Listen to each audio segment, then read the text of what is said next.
Hello, free people of the Rocky Mountain region. Today is January 20th, 2023. This is your weekly roundup presented by freestatecolorado.com. My name is Brandon, and we're going to cover some of the news stories you may have missed and hopefully find interesting and helpful as a liberty minded individual. Let's take a look. First off, we're going to start with my own article on freestatecolorado.com, and this is called Busted. These Colorado Democrats publicly opposed the natural medicine ballot measure. I wrote this because I think it's important for a lot of Colorado Democratic voters, especially younger ones, those who move to Colorado because they believe in cannabis decriminalization or support freedom for themselves and others, to realize that a lot of these Colorado Democratic politicians do not believe in freedom of consciousness. Here's a whole list of legislators who are currently serving in our state capital or in counties or other positions across our state. These people consider themselves good politicians. They consider themselves as representing and speaking up for the people. However, the reality is a little bit different. Many Colorado Democrats, the ones who signed this bill in particular, do not support your freedom of consciousness. At least they don't seem like they do. Take a look at my article to find out more information. But the gist of it is that Colorado Democratic Party platform is clear. One of the few things they have right in there is that, quote, end the war on drugs, focus on treatment, not criminalization, end quote. Now, that's a noble goal, and it'd be great to see the Colorado Democratic Party live up to that high standard. Unfortunately, for many Colorado Democratic politicians, the ones pictured here and listed in the article, they do not believe in those words. So voters need to realize this and take a look somewhere else instead of the Colorado Democratic Party. Libertarian Party, of which I belong, is a great venue and a great avenue to come to join if you believe in freedom of consciousness. So check out my article on freestatecolorado.com about that. Moving on to the second article today. This is from completecolorado.com. Wonderful website. I recommend you check it every day. Completecolorado.com is a news aggregator similar to the Drudge Report style, if you're familiar with that, but it focuses primarily, almost entirely, on news stories related to Colorado. Wonderful resource, and what's even better than their normal everyday aggregate posting is their original reporting and commentary. So Complete Colorado, page 2, awesome commentary. Joshua Scharf is one of the regular contributors over there, and he has a great article this week from January 19th, 2023. The Colorado Sun repeats $1 billion worth of bad science. Very interesting article. And very important too. What we're seeing is this excuse of climate change, of global warming, these talking points being used to further infringe upon our freedoms and erode our ability to live. So we've seen attacks on natural gas. They're coming after our cars. They're coming after our ability to heat our homes and cook our food. I mean, if that's not a red line for individuals to stand up against the government, then I don't know what is.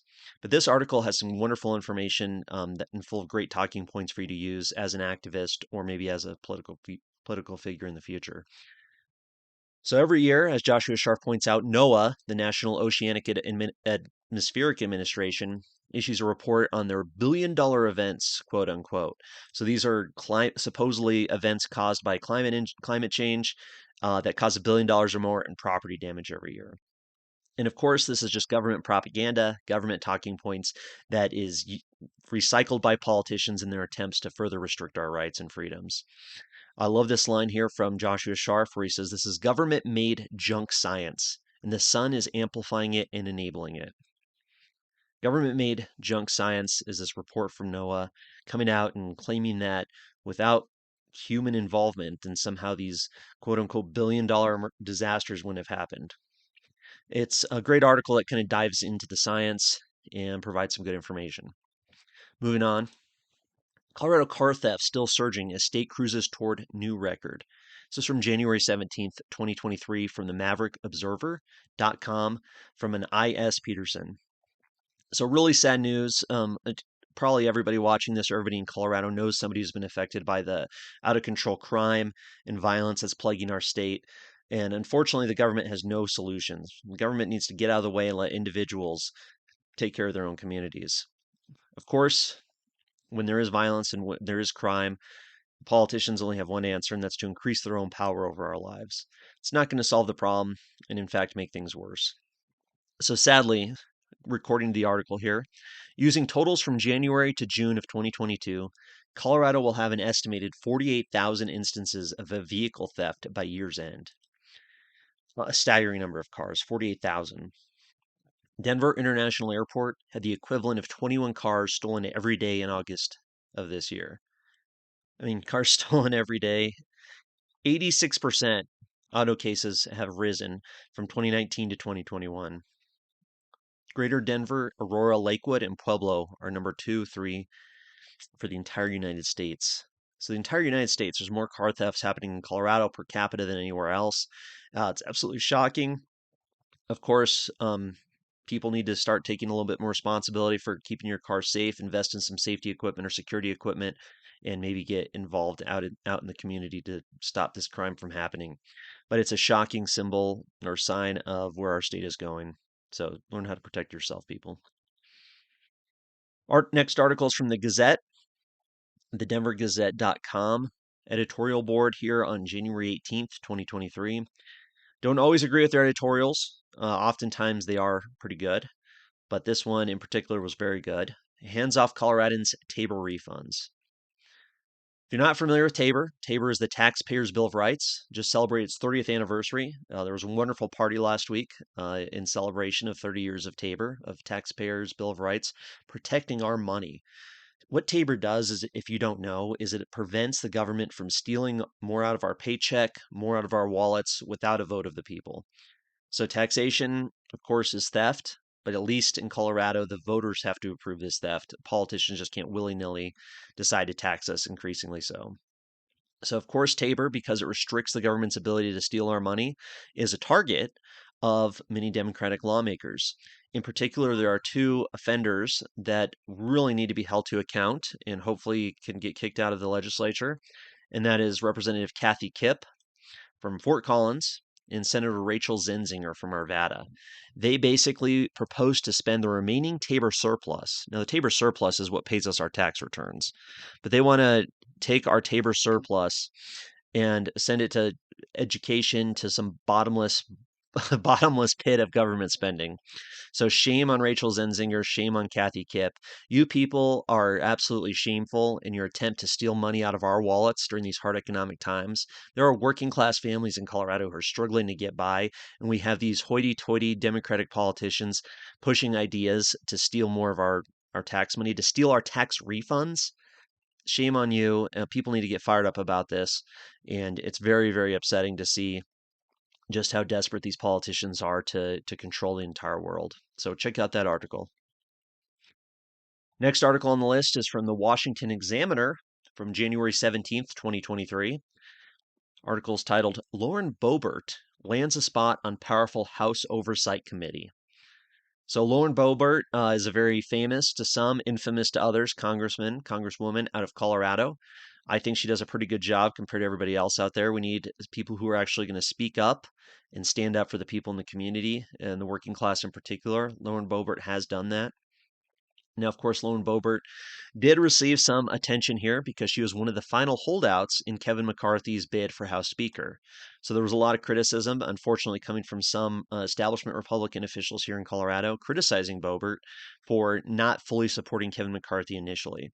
However, it looks like Boebert and others who are withholding their support for Kevin McCarthy ended up winning this battle because there are new committees, new ways to pass bills and fund the government that are going to be a little bit better, hopefully, for us liberty-leaning people or liberty lovers.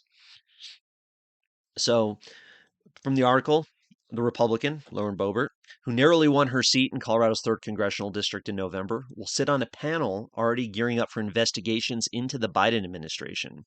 The committee, chaired by Rep. James Comer from Kentucky, is probing President Joe Biden's handling of classified documents. Boebert is one of several firebrand Republicans to be appointed to the committee. Reps Marjorie Taylor Greene from Georgia and Paul Gosar from Arizona, who were stripped of their committee assignments in the last Congress, received spots on the panel as well. So, according to Boebert, the concessions they won from McCarthy by holding out on support of him as Speaker are kind of as follows. So, quote, we changed the way bills will be passed, quote, end quote, Boebert wrote in a press release last week. Quote, we changed the way the government will be funded. We changed the ways committees will be formed. So that's pretty good, end quote there, of course. But really good to see that there is some hope for Republican Congress to actually have a spine, stand up against this authoritarian executive, and maybe stop some of the bad stuff coming through from the Senate and the White House. So pretty interesting. Check that out for more details. It was again, I got to voice my disappointment at some Denver organizations or Republican organizations who criticized Boebert for not initially supporting McCarthy. Moving on, an issue very close to my heart, something very important, and another issue to get really fired up about. Specifically, Colorado's Second Amendment group threatens to sue over bill draft banning assault weapons leaked. Article from KRDO in Colorado Springs on January 16th, 2023. So, of course, this is about Rocky Mountain gun owners, the only no compromise pro gun group here in Colorado, that they got leaked the bill draft that is one of the most horrendous, most egregious restrictions on our right to keep and bear arms in Colorado history. I mean, what these politicians are trying to do is near total disarmament. I mean, we're talking about banning every semi-automatic gun in the state of Colorado, making it illegal for people to be able to defend themselves with the latest technology. So you got to check this out. You got to do some research. This is absolutely terrible. Um, of course, these Democratic politicians are all about defunding the police or criminal justice reform, but they're lying, of course, because their goal is to disarm people. I mean, if these politicians really cared about criminal justice reform, they wouldn't try and take away all of the guns out of the people and leave them only so that government officers or government agents can have guns. I mean, this is total tyranny. It's a declaration of war against gun owners. These politicians who are trying to restrict our rights should be ashamed of themselves. And people, you really need to understand what is at stake here with these gun control bills. What they are trying to do is to restructure Colorado to a situation where law abiding individuals are unable to effectively defend themselves, trying to restructure our state to a point where only the government officials have weapons and the people do not. I mean, that's a prison, folks. If you don't know what they're capable of, then you haven't been paying attention over the last couple of years during the whole COVID tyranny. Now imagine COVID tyranny ramped up with no firearms in the public, with no ability for people to defend their homes, their families. I mean, it's a disaster. We already saw car thefts and other violent crimes skyrocketing, and the politicians, their solution to that is to disarm the law-abiding people. I mean, absolutely, absolutely horrendous. You got to check this article out. I have an interview coming up with Taylor Rhodes next week. Might be out by the time you see this. So check that out. Learn about what's happening. Join Rocky Mountain Gun Owners if you can, and really try and support this stopping this legislation. I mean, it's all hands on deck if you're a gun owner in Colorado. Moving on. This is from the CT Insider. Not a Colorado newspaper. It's a Connecticut paper. So it somehow it ended up over there because it's an Associated Press article. It's an Associated Press article from January 16th, 2023. Second Colorado library closes due to meth contamination. So, if you want to know the state of Colorado public libraries or Colorado public transportation, this tells you almost all you need to know. Meth contamination in Inglewood. They already had to close one in Boulder. And I'm sure as people test more of these library bathrooms and some of these public facilities, they're going to find more meth contamination throughout. So really be careful. It's very unfortunate. I grew up going to public libraries, but as a parent nowadays, you must be really careful and maybe not send your kids out to public libraries. Don't let them ride on public transportation. And truth of the matter is, you cannot trust the government to keep libraries clean or free from meth, of course. But hey, I thought meth was illegal. Isn't methamphetamine illegal? Isn't it illegal for people to do this in these public libraries? Well, it hasn't stopped them. It's not going to stop them. There's a lot bigger problems going on in our society, and this is just another symptom of the problems that we're seeing. Moving on to the Denver Pest. National Western Stock Show back in saddle after pandemic's rough ride. So it is pretty great to see the National Western Stock Show back, especially. So this came out January 14th, 2023. Judith Kohler, Denver Post. This is on track, according to the article, to be highest opening day of all time. 60,000 people came on the first day of the stock show this year. That's phenomenal. It's great to see the love for Colorado's agriculture community, and we really need to stick up and stand up for our food producers here in Colorado because they're who feed us, can't survive without food. And so it's phenomenal. Go to the Stockshow if you haven't already. You still have some opportunities to see some amazing shows and interact with some great people. 3,000 exhibitors, according to the article, are signed up to show and sell their animals this year. 12 to 13,000 animals expected to be on the Western grounds during this stock show's 16-day run, ends January 22nd. So pretty phenomenal to see this happening. Support our agriculture here in Colorado and support our ranching and farming communities. Moving on to the next article. This one really upset me. As a 16-year-old, as a 15-year-old, getting your driver's permit, getting your driver's license, having that freedom to actually go get a job, to go visit friends, to get out of the house, to have new experiences is so instrumental in terms of the development of a young person. And to see these politicians come out and try and make it more difficult or more expensive for somebody to get a driver's license is absolutely and utterly insane. I mean, talk about the working class under attack. To create expensive courses that teenagers have to take in order to get a driver's license, it's a bad idea. We'll let the article explain a little bit. So from the Gazette, Gazette.com, from January 15th, 2023, a bill would make Colorado teens take driver's education before getting a license. So Senate Bill 11 was introduced this last week here, now that the legislature is in session. But it would require that teenagers in Colorado complete 36 hours of driver's education to be eligible. So if you're under 18, you'd have to take a 30 hours driver education course and 6 hours of behind the wheel training from an instructor. So no more learning from your parents or your family or your friends. Absolutely insane. And if you're between 18 and 21, you still have to take a 4-hour driver awareness program. I mean, come on, Faith Winter, you are detriment to your society. Westminster, that's horrific. People of Westminster, you got to realize they want to make it so your kids can't learn to drive. We've been learning to drive here for decades, for longer than that, without these dumb government courses. There's no need for it. It's a scheme. It's trying to solve a problem, and it's not going to do it. Kathy Kipp again is here. However, she does think that it has a disproportionate impact. But yeah, Faith Winter, really, really shameful. And this would be a terrible situation for Colorado's working class. It'd be a terrible situation for people in Colorado, especially young people. So, war on the working class, a war against young people. They really want to make it harder for teens to be able to drive and become independent. I bet you they'd ban the cars entirely if they could. Well, friends, that's what I got for this week. We'll keep it coming in future weeks. If you got any news stories, let me know. You can check out freestatecolorado.com for a new article, hopefully every week, new interviews as well. And my Telegram channel at Free State Colorado, t.me/Free State Colorado, is where you can find all these news stories plus more that I post nearly every day.